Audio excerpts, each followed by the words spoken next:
పైసా కూడబెట్టి స్థలాలు కొనుగోలు చేసి నిర్మించుకున్న భవనాలను కూల్చివేస్తున్నారని బాధితులు ఆవేదన వ్యక్తం చేస్తున్నారు. సీలింగ్ భూమిలోని నిర్మాణాలను కూల్చివేశామంటున్నారు అధికారులు. సో మాజీ ఎమ్మెల్యే సుధీర్ రెడ్డిపై ఫిర్జాదిగూడ మేయర్ వెంకటరెడ్డి ఆగ్రహం వ్యక్తం చేస్తున్నారు. మేయర్ పదవి కోసమే కూల్చివేతలతో భయపెడుతున్నారని ఆరోపిస్తున్నారు Peerzadiguda mayor Jakka Venkata Reddy. So overall గా ఫిర్జాదిగూడలో మరోసారి హైటెన్షన్ వాతావరణం నెలకొంది. కొన్ని అక్రమ నిర్మాణాలంటూ పోలీసు అధికారుల సమక్షంలో కొంతమంది అధికారులు వాటిని కూల్చివేస్తున్నారు. సో ఈ నేపథ్యంలో అక్కడికి బీఆర్ఎస్ కార్పొరేటర్లు బీఆర్ఎస్ శ్రేణులు ఫిర్జాదిగూడ మేయర్ జక్కా వెంకటరెడ్డి అక్కడ చేరుకున్నారు. తమకి అన్ని అనుమతులున్నా కూడా ఎందుకు కూల్చివేస్తున్నారంటూ కూడా అక్కడ బాధితులు ఎవరైతే ఉన్నారో అక్కడ వాళ్ళు నిర్మాణాలు చేపట్టిన వ్యక్తులు కూడా కొంత ఆవేదన వ్యక్తం చేస్తున్నారు. అయినప్పటికీ అధికారులు ససేమిరా అంటూ కూల్చివేయడం జరిగింది. ఇక ఫిర్జాదిగూడలో హైటెన్షన్ వాతావరణం నెలకొందని చెప్పొచ్చు. సో ఇక్కడ చూసినా కూడా పోలీస్ భద్రత మధ్య ఈ కూల్చివేతలు జరుగుతున్నాయి. ఒకసారి ఆ బాధితులు తమ ఆవేదన వ్యక్తం చేస్తున్నారు. ఆ తర్వాత మేయర్ కూడా మాట్లాడారు, బీఆర్ఎస్ కార్పొరేటర్లు కూడా మాట్లాడడం జరిగింది. వారు ఏం మాట్లాడారో చూద్దాం.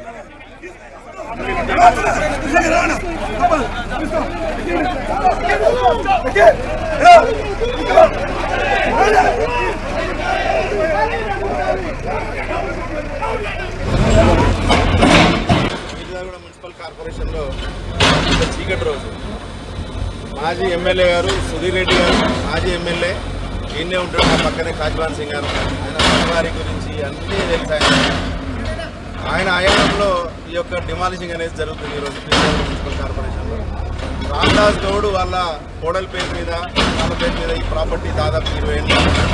దానికన్నా ముందు ఎవరైతే పూర్తి సాలార్జీ మంచిగా ఉందో ఆ అమర్ సింగ్ ఎవరైతే మేయర్గా ఇవాళ నా మీద కాంపిటీషన్ వచ్చి మేయర్ కావాలని చెప్పి అక్రమ పద్ధతులు అనుకుంటుండో ఆయన వాళ్ళ మీద భూములే, వాళ్ళ తాతలో వాళ్ళ నాయకులు ఇవన్నీ వాళ్ళ మీద భూములే. వాళ్ళు 1వ నెంబర్ 1011 సర్వే నెంబరు మేము 16 ఎకరాలకు వెనకట్నే పనిచేసినాం. తర్వాత కేసీఆర్ గారి ప్రభుత్వం రెగ్యులైజ్ చేయమని కూడా ఇచ్చింది. 1 కూడా సత్యనారాయణపురం సాయేశ్వరి కూడా 1లో కూడా వాళ్ళు రెగ్యులైజ్ చేయమని చెప్పి జీవో ఇచ్చినారు. కానీ అసలు ఇది ఎల్ఆర్ఎస్ 2008లో అయింది, ఇవాళ కాదు నిన్న కాదు. 2008 సంవత్సరం అప్పుడు వైఎస్ రాజశేఖర రెడ్డి గారు కాంగ్రెస్ ప్రభుత్వం ఉన్నప్పుడే ఈ యొక్క ప్లాట్లని రెగ్యులరైజ్ చేయడం జరిగింది. టోటల్గా తెలంగాణ అంతా ఎట్లా చేసారు, ఇక్కడ కూడా అంతే రెగ్యులరైజ్ చేశారు. అది కాకుండా మన బిల్డింగ్ పర్మిషన్లు కూడా రెవెన్యూ వాళ్ళే అప్పుడు ఇన్స్పెక్షన్ అథారిటీ ఉండే. రెవెన్యూ వాళ్ళు ఆర్ఐ గారు వచ్చి ఇన్స్పెక్షన్ చేసి ఇదంతా క్లియర్ ప్రాపర్టీ అని చెప్పి మన రెవెన్యూ వాళ్ళు వచ్చింది. కానీ సుధీర్ రెడ్డి రోజు పాపం ఈ రెవెన్యూ వాళ్ళు ఏం చేస్తారు, ఈ ఆర్టీఓ ఏం చేస్తారు, ఈ పోలీసు అధికారులు ఏం చేస్తారు. ఇక్కడ మా మాజీ ఎమ్మెల్యే ఉండడం శని అందరికి ఇక్కడ ఎంత అంటే అంత. ఇప్పుడు కూడా మా వాళ్ళు పోయి సుధీర్ రెడ్డి గారిని కలిస్తే ఆయన అంటాడట కార్పొరేటర్ని ఫోన్ చేయమను, కార్పొరేటర్ని రమ్మనమను మా దగ్గరికి, పార్టీ మారితే కాంగ్రెస్ పార్టీ మారితే కనుక ఇబ్బంది లేదు అని చెప్పి అంటాడట. నిజంగా సిగ్గుచేటు. అంత అవసరమా సుధీర్ రెడ్డి గారు మీకు? అంత దారుణమా? అంటే డిమాలిషింగ్ అంటే ఒక మేయర్ పదవి కోసం, మేయర్ పదవి ఎప్పుడు ఒకసారి నన్ను అడుగురు మీరు కావాలంటే ఇమ్మీడియట్గా రిజైన్ చేసేస్తాను. ఏముంటుంది మేయర్ పుడితే నేను మేయర్ కాలే, లేకపోతే రేపు చచ్చినప్పుడు మేయర్గా కావలేను. మేయర్గా నేను దిగమంటే 2 నిమిషాల్లో దిగిపోతా. ఏముంది రిజిగ్నేషన్ లెటర్ ఇస్తా, నీ అల్లుని పెట్టుకో, లేకపోతే నువ్వే తెచ్చుకో, ఇక రోజు దోపిడీ చేసుకో. ఈ సత్యనారాయణపురంలో సాయి ఎవరొద్దన్నారు మిమ్మల్ని. కానీ ఈ పాపం అమాయకులైన చిన్న వాళ్ళు 150 గదాలు లేకపోతే 130 గదాలు కొనుక్కొని వాళ్ళు ఏదో ఇల్లు కట్టుకుంటుంటే ఈరోజు కక్షపూరితంగా కార్పొరేటర్లు వస్తలేరని కొన్ని అమ్మిన కోఆప్షన్ రామదాస్ గౌడ్ ఎవరైతే పెద్ద మనిషి ఉండో నీ శిష్యుడే నీ దగ్గరనే ఉన్నాడు ఆయన. ఇది అమ్మిన జగదీశ్వర్ రెడ్డి గారు ఆ పక్కనే ఉన్నాడు కోఆప్షన్. ఈ కార్పొరేటర్కి ఎదురుగానే ఉంది 3వ డివిజన్ కార్పొరేటర్ పర్వతాపూర్ డివిజన్ అధ్యక్షుడు ఉండే టీఆర్ఎస్ పార్టీ. ఇవాళ వాడిని కూడా తీసుకొని ఇంతమందిని నువ్వు వేసుకున్నాక, ఇంతమందిని నువ్వు ఇదైపోయినాక అయినా సరే నీకు దాహం జారతలేదా? తన దాహం జారతలేదా? మీ అల్లుతోటి 4 కోట్లు 5 కోట్లు ఖర్చు పెట్టిస్తున్నావట. మీ అల్లుని ఆయన చెప్తున్నావట నీకెందుకు 3 నెలల 2 నెలల నీకు డబల్ పైసలు ఇస్తా, ఎక్కడ పోదు ఫీజాలు అంతకంత కొసకి ఇస్తా చెప్తున్నాడు సుధీర్ రెడ్డి గారు. అది నీకు తగున ఒక్కసారి దయచేసి ఆలోచించాలి. నీకు ఇప్పుడు కలెక్టర్ గారిని నో కాన్ఫిడెన్స్ మోషన్ పెట్టి 5వ తారీఖు నాడు యాక్చువల్గా ఉంటే 5వ తారీఖు 11 గంటలకి నో కాన్ఫిడెన్స్ మోషన్ ఉంటుంది.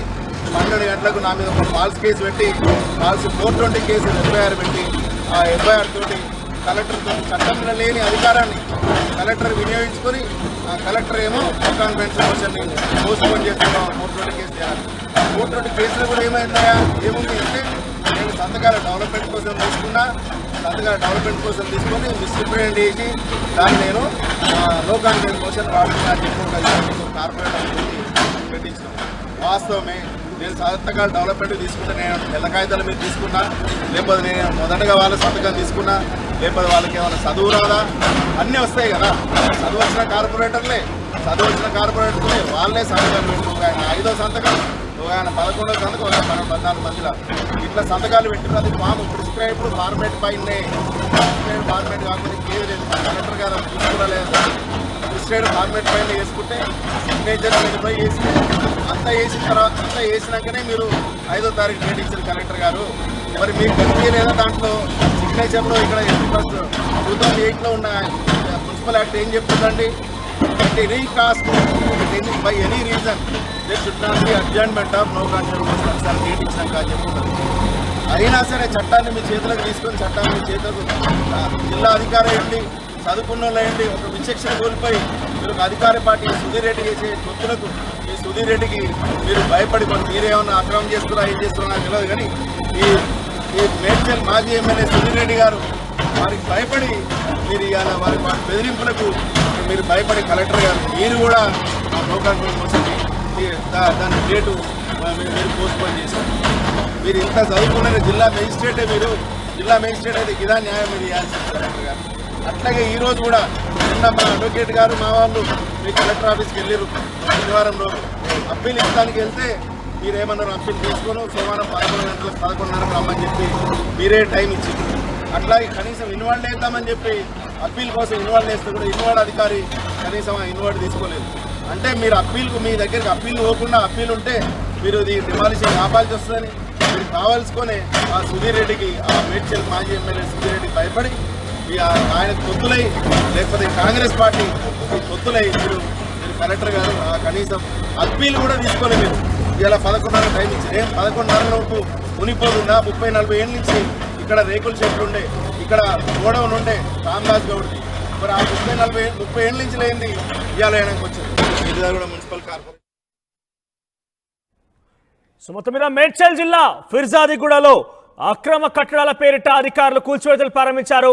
సో అక్కడికి స్థానికంగా ఉన్నటువంటి బీఆర్ఎస్ కార్పొరేటర్లు, మేయర్ కూడా వెళ్లి వారించడం జరిగింది అధికారులతో. కొన్ని బీఆర్ఎస్ కార్పొరేటర్లు కూడా పోలీసులు ఇప్పటికే అదుపులోకి తీస్తున్నారు. మనతో పాటు జాయిన్ అవుతున్నారు ఫిర్జాదిగూడ మేయర్ జక్కా వెంకటరెడ్డి గారు. గుడ్ మార్నింగ్ అండి.